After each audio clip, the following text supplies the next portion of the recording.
Everybody. Today we'll be talking about one problem that vexed the reformers of Hinduism in 18th century, and that's particularly Raja Ram Mohan Roy. It is essential to look into his background a little and also to see if there was any rationale behind the movement that he started out. Raja Ram Mohan Roy was preoccupied with two things. One was the definition of God in Hinduism and the sati problem. Sati was, of course, you already know, you always know, probably all of you know, is the immolation of the wife, the widow, along with the husband in the funeral pyre. That was practiced in Bengal at the time, and it was really very talked about matter among the intellectuals of Bengal and in Calcutta particularly. Raja Ram Mohan Roy set to correct that situation, somehow giving the impression that widow problem was always there in India throughout its history. So we will look at some concrete examples from Indian books and see if this is true. So if the widow problem, let's say, did not exist in the time of Ramayana and Mahabharata and in the times of Puranas, and later on, even in the times of Magadha rules and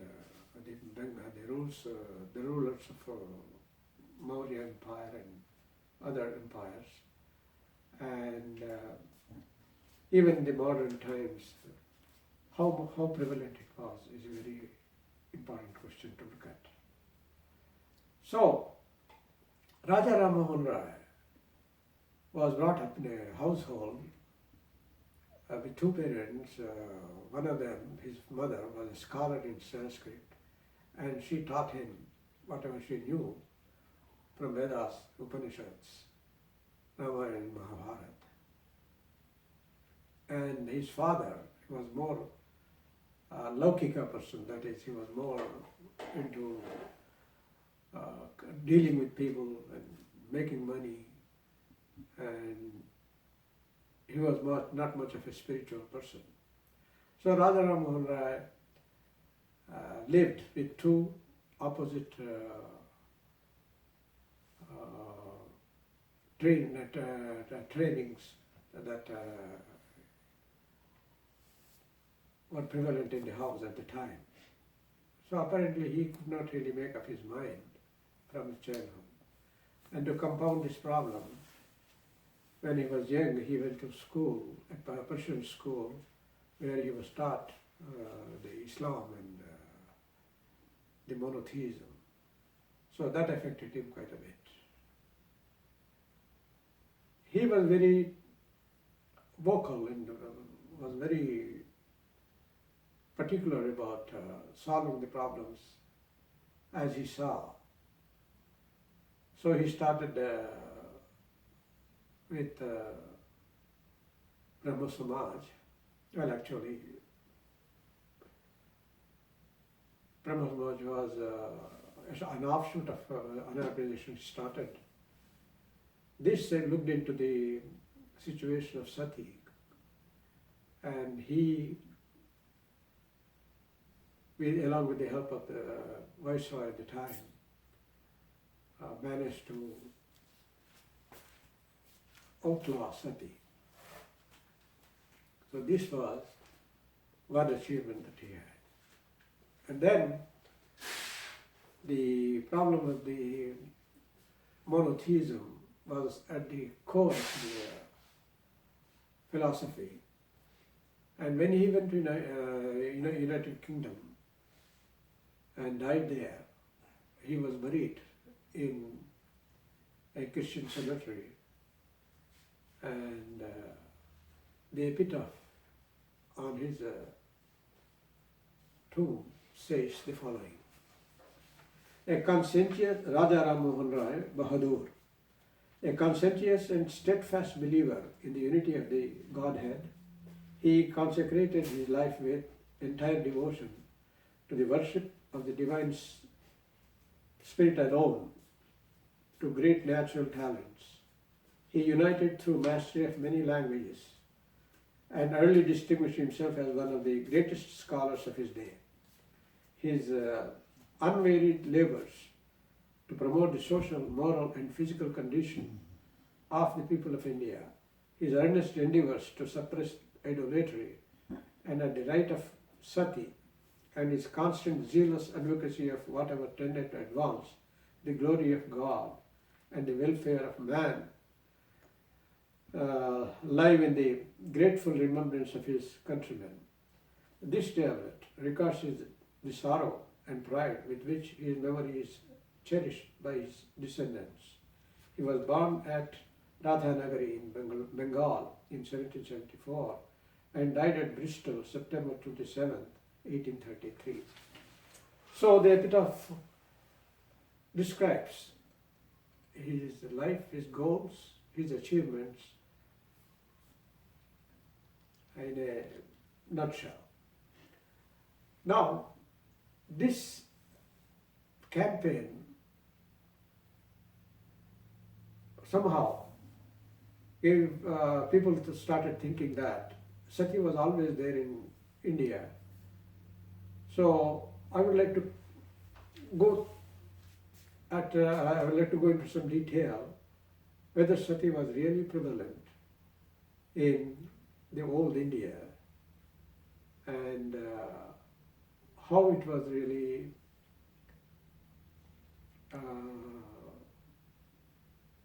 brought into social life through many conquests of foreigners.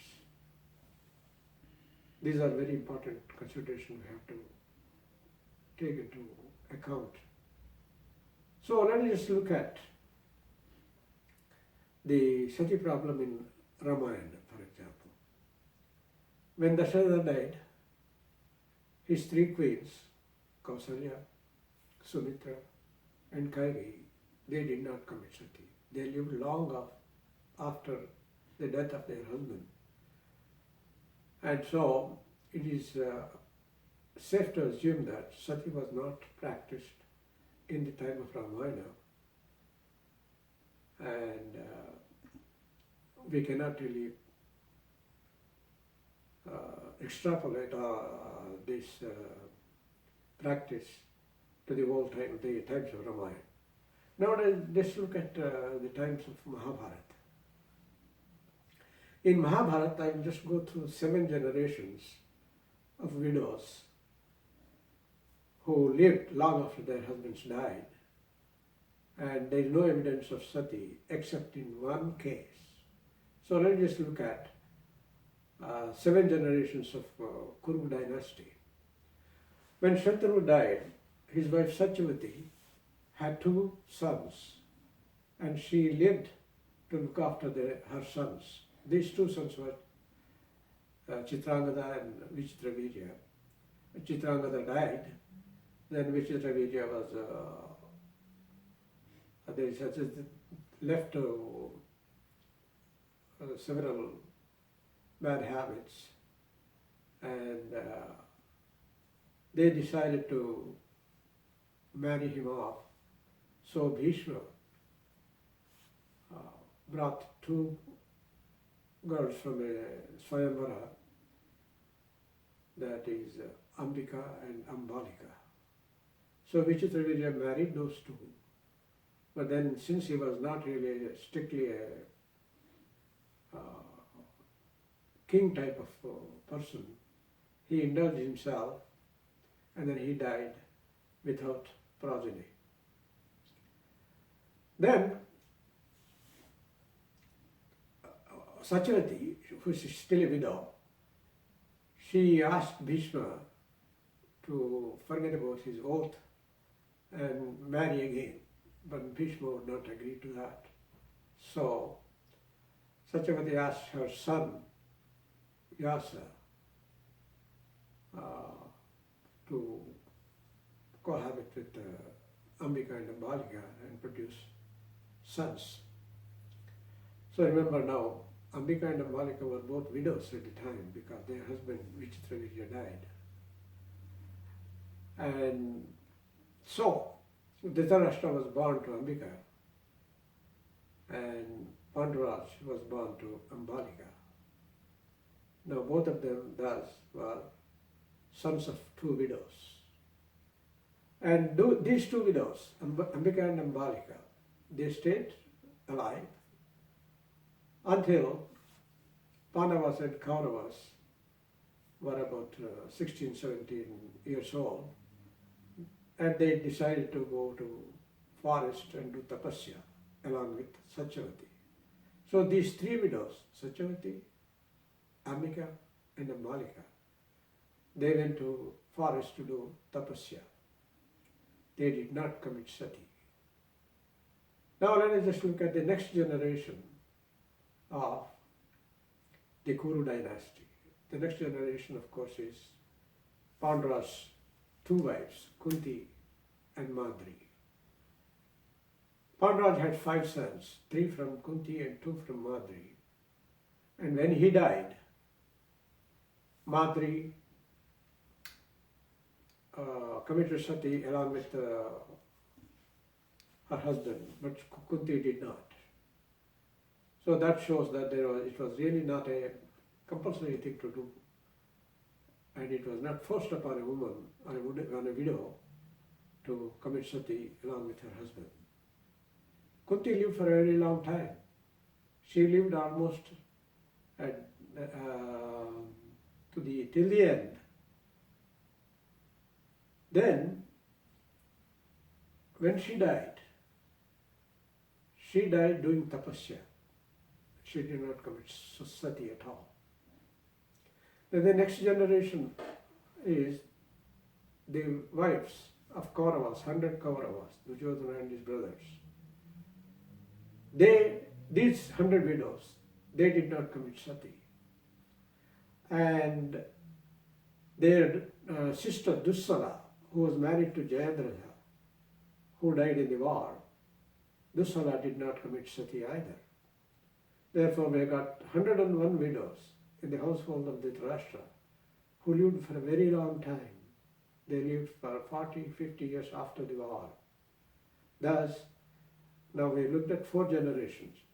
Satyavati, generation 1, and Ambika and Ambalika, Kunti, and these 101 widows in the household of Dhritarashtra. These 4 generations. Then we come down to the next generation. Uttara, the wife of Abhimanyu, she was a widow because Abhimanyu was killed in the war, and she didn't commit suicide, or she didn't commit sati, and she bore a child. His name was Parikshit. So we got 5 generations there. Then Parikshit died when Janamejaya, his son, was a small kid. So Parikshit's wife, the widow, she did not commit sati either. So we got now 6 generations of Kuru dynasty that did not commit sati. So both the evidence from Ramayana and Mahabharata suggest strongly that sati was not a very prevalent practice in those days. And there is another story in Mahabharata about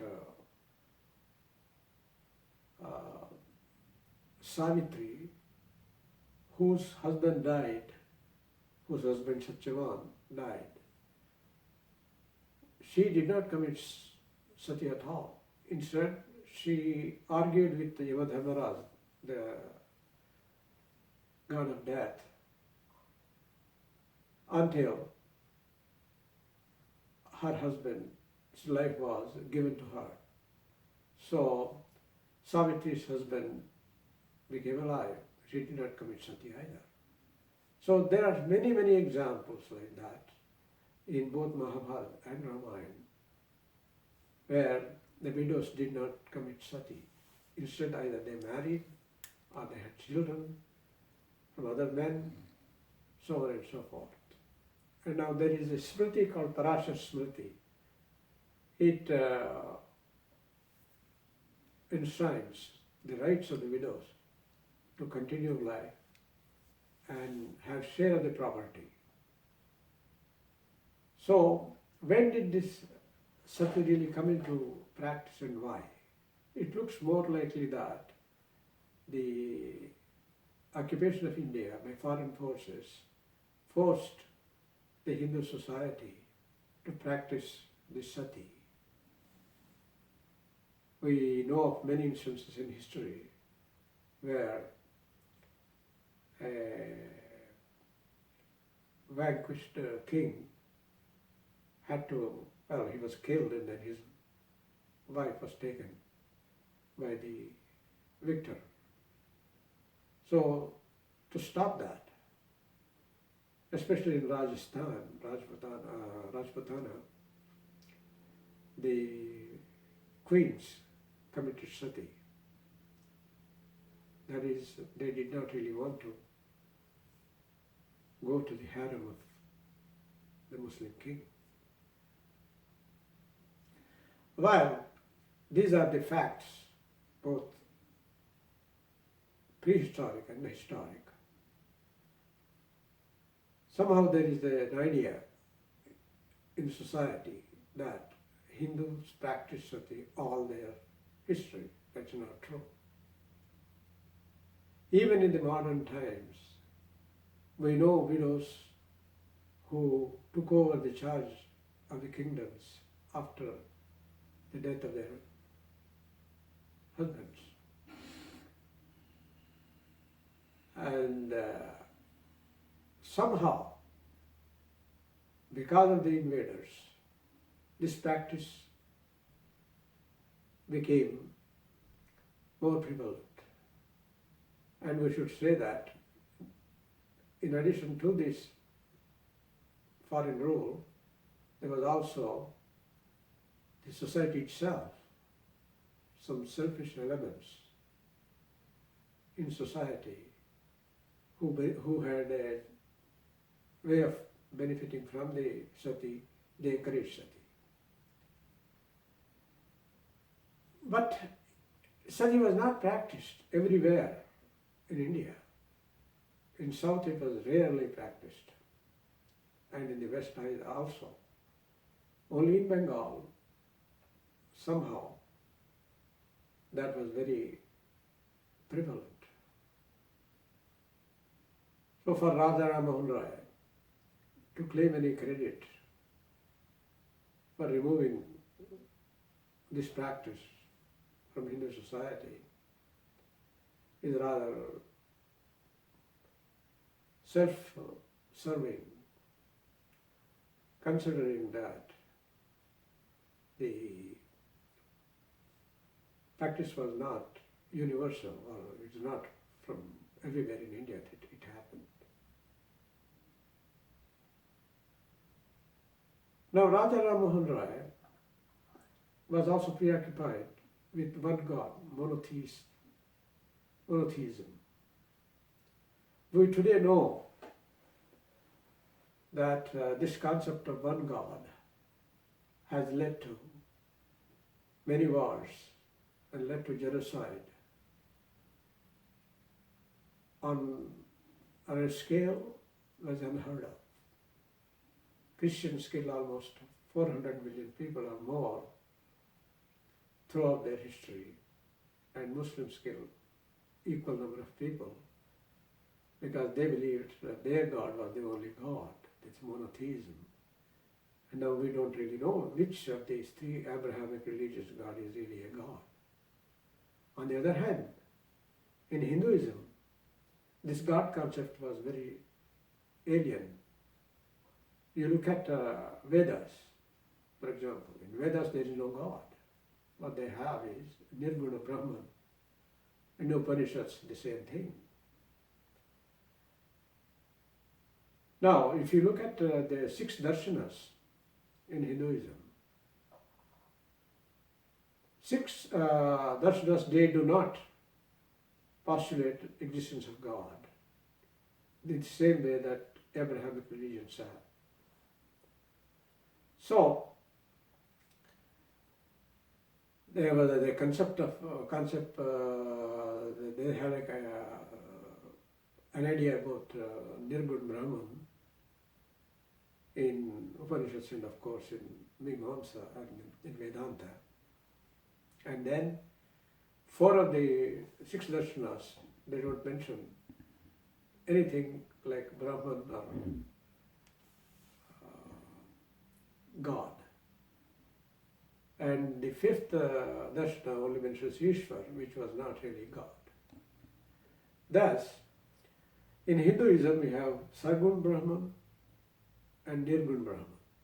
The Sagun Brahman is the murti puja that is so prevalent, and there is no limit to the number of gods that you can have, and that really gives you a liberty to choose a god, if that were to be called God. It was a murti. You can have murtis of many gods, or you can create a god if your own and call it, make a murti and then call it God. So, today, looking back at Raja Ram Mohan Roy, one has to wonder whether he was more encouraged by getting some name in the society and some benefits from the British government rather than reforming Hindu society of these 2 evils. But of course, murti puja is not an evil. Idolatry is not really evil. That is only in the eyes of some people in the world. There are many more people in the world who do believe in idolatry or murti puja. So these 2 issues that are burning in the 18th century with Mr. Raja Ram Mohan Roy are now